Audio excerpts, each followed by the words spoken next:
welcome to the Paynetech bite-sized reviews, this time the Arduino Esplora. As you can see, it is essentially a joystick with 4 buttons there. You've got a little slider here, you've also got a little microphone, you've got a little RGB LED, you've got a little buzzer, your reset button there, an accelerometer and a temperature sensor.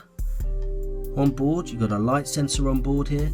So what this is a little demo board that you can make do all kinds of things. It's just a whole bunch of accessories on a convenient board, just pre-wired up, ready to go for you, and you can do some great things with it.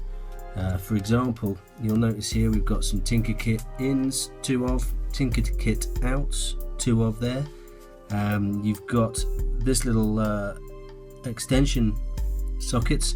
What you can plug into there are numerous things you can plug in, but most notably is that's really designed for a little LCD screen, so you can turn it into a standalone gaming port, and there's all kinds of games you can program onto it. You can program your own games onto it, Pong, that sort of thing.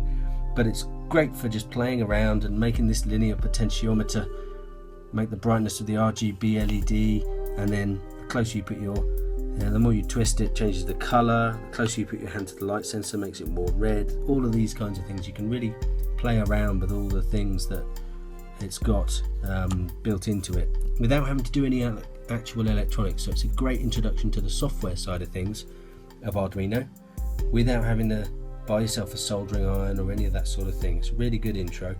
And then when you find you want to move on and build something slightly more complex, then you can.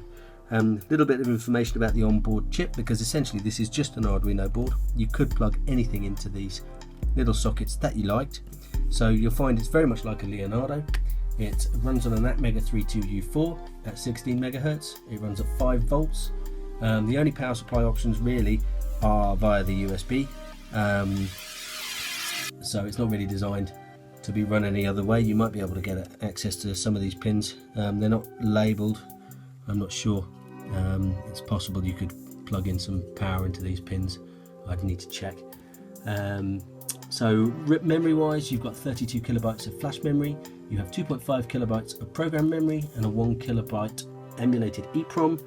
The USB chip is done by the main CPU, just like a Leonardo. It's a micro type B port here, and you have 500 milliamps overcurrent protection, serial via the USB and UART TTL. No I2C available, but there is SPI available from the LCD connector and the ICSP header. So here and here. So, and dimensions wise, it's 165mm by 61mm, and it's about 114 grams. Only Esplora compatible shields, such as the TFT LCD ST7735 R shield, will be suitable, or you can plug your own cables in and just extend what devices you plug in and write your own code to do stuff with it. So please, if you're thinking of buying one of these things, then do go and take a look at paynetech.co.uk. We'll see you next time.